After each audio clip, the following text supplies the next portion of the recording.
Now, Jeff, I'm curious about the concept of being friendly, providing friendly customer service.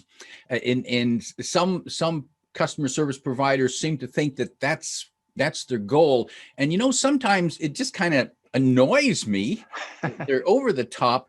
And I'll give you one example where, and I can't remember where it was, but I remember the conversation. Isn't that funny? The person said, good morning, how are you today? And I said, I'm okay. And the person Right. says, no, you should be wonderful. It's a beautiful day. I said, Wow. I'm okay.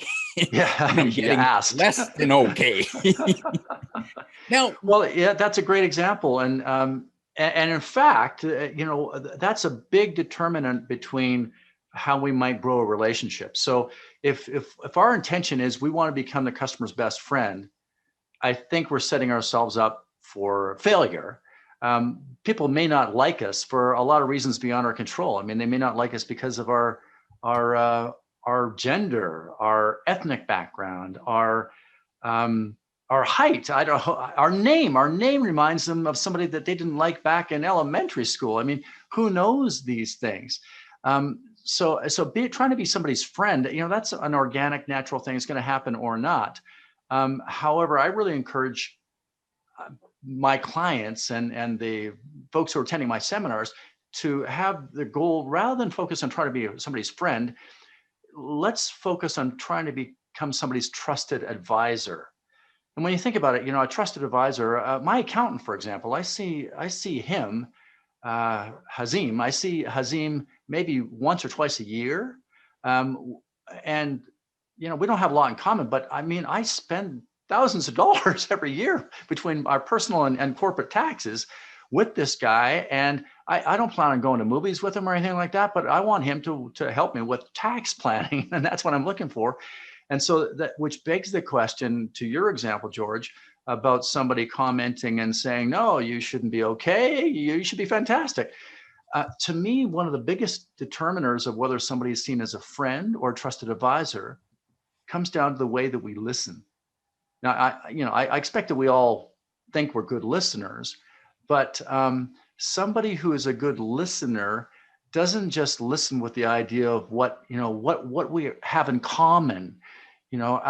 It's really listening to find the underlying need beneath that.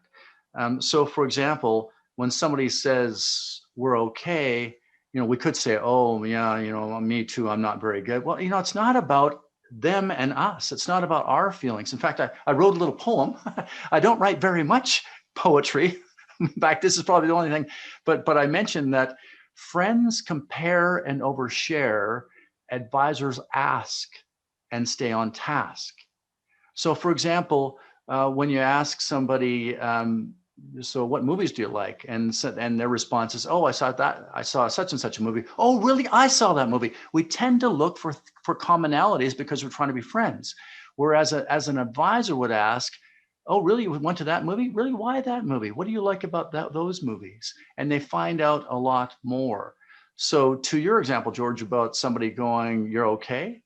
Oh, why are you okay? I could be something else. Well, you should be happy or you should be delighted.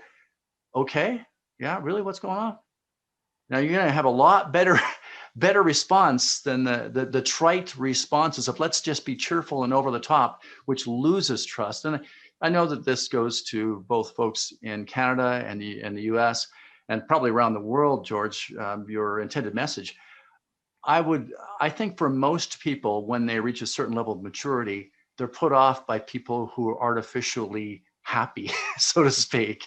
We want somebody who's authentic, somebody who's real. And so the big way of determining that is how they listen to us. That's how we really start judging folks.